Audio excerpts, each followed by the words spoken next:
Ketika Giuseppe Garibaldi resmi aktif di Tentara Nasional Indonesia Angkatan Laut, itu bukan sekadar penambahan alutsista, itu adalah perubahan doktrin. Indonesia selama ini dikenal sebagai kekuatan maritim defensif, menjaga alki, mengamankan choke point, dan melindungi wilayah kepulauan. Namun, kapal induk mengubah paradigma itu menjadi proyeksi kekuatan bergerak. Dan jika nantinya dek kapal ini diisi oleh drone tempur seperti Bayraktar TB3, maka Garibaldi bukan lagi sekadar simbol, ia menjadi pusat komando udara tak berawak di laut. TB3 memberikan 3 keuntungan strategis: pengawasan maritim jarak jauh, serangan presisi terhadap target bernilai tinggi, kemampuan ISR berkelanjutan tanpa risiko pilot. Artinya, Carrier Strike Group TNI Angkatan Laut bisa beroperasi dengan cakupan informasi yang jauh lebih luas dibanding armada konvensional.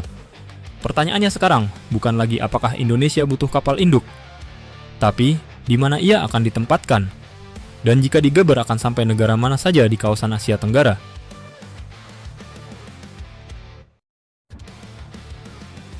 Analisa penempatan: Surabaya, Jakarta, atau timur Indonesia? Penempatan kapal induk menentukan arah geopolitik Indonesia. Opsi pertama, Jakarta, dekat pusat pemerintahan dan simbol kekuatan nasional. Namun akses ke laut lepas relatif terbatas dan jalur padat. Opsi kedua, Surabaya, sebagai basis Armada 2, infrastruktur militer sudah matang, galangan kapal tersedia, dan akses ke Laut Jawa serta Samudra Hindia relatif cepat. Opsi ketiga, timur Indonesia, seperti Sorong. Ini opsi paling agresif secara strategis. Dekat Pasifik Barat, dekat Laut Cina Selatan, dan berada di poros Indo-Pasifik. Analisa realistis menunjukkan konfigurasi paling efektif adalah home base utama di Surabaya, forward operating base di timur Indonesia. Mengapa? Karena dari Surabaya, kapal induk bisa langsung mengakses 2 arah sekaligus. Ke barat menuju Samudra Hindia, ke utara melalui Selat Makassar menuju Laut Cina Selatan. Sementara pangkalan timur memberi kemampuan breakout cepat ke Pasifik bila terjadi eskalasi regional. Itu artinya Indonesia memiliki fleksibilitas penuh dalam menentukan arah proyeksi kekuatan.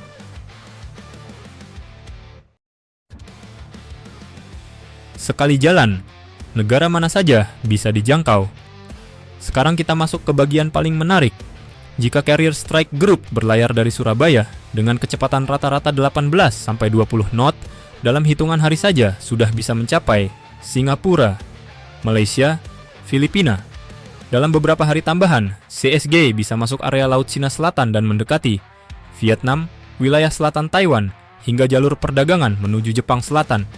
Ke arah selatan, dari Laut Jawa menuju Samudra Hindia, jangkauan mencakup Australia Utara, termasuk Darwin untuk latihan gabungan dan perairan Samudra Hindia bagian tengah. Bahkan jika misi diperluas dan dukungan logistik tersedia, CSG Indonesia dapat mencapai Samudra Hindia Barat mendekati India.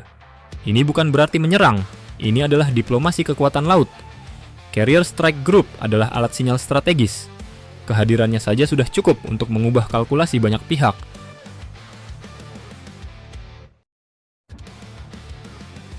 Apa dampaknya jika TB3 benar-benar dioperasikan? Dengan TB3 di atas geladak, Garibaldi menjadi pusat ISR terapung. Drone bisa lepas landas untuk patroli 24 jam, mengawasi kapal asing, memonitor kapal perang regional, bahkan melakukan pengintaian sebelum armada utama bergerak. Efeknya sangat besar. Tanpa harus mendekatkan kapal induk ke zona berbahaya, drone sudah bisa lebih dulu membaca situasi. Ini meningkatkan survivabilitas armada. Namun ada tantangan serius. Infrastruktur pelabuhan harus dimodifikasi. Sistem command and control harus terintegrasi lintas matra. Kesiapan logistik bahan bakar dan amunisi harus konsisten. SDM harus dilatih dalam standar operasi kapal induk modern. Tanpa kesiapan ini, kapal induk hanya akan menjadi simbol mahal. Dengan kesiapan penuh, ia menjadi alat proyeksi kekuatan regional pertama di Asia Tenggara.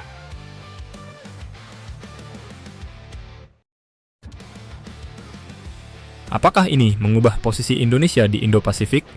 Jawabannya, iya, secara signifikan. Selama ini, kekuatan Laut Asia Tenggara didominasi armada fregat dan kapal selam. Kapal induk akan menjadi level yang berbeda. Indonesia akan masuk dalam kategori negara dengan kemampuan sea control terbatas, sea denial yang diperluas, proyeksi udara berbasis laut. Di kawasan Indo-Pasifik yang semakin kompetitif, ini memberi Indonesia bargaining power diplomatik yang lebih tinggi. bukan untuk menjadi agresif, tapi untuk memastikan kedaulatan dan stabilitas kawasan.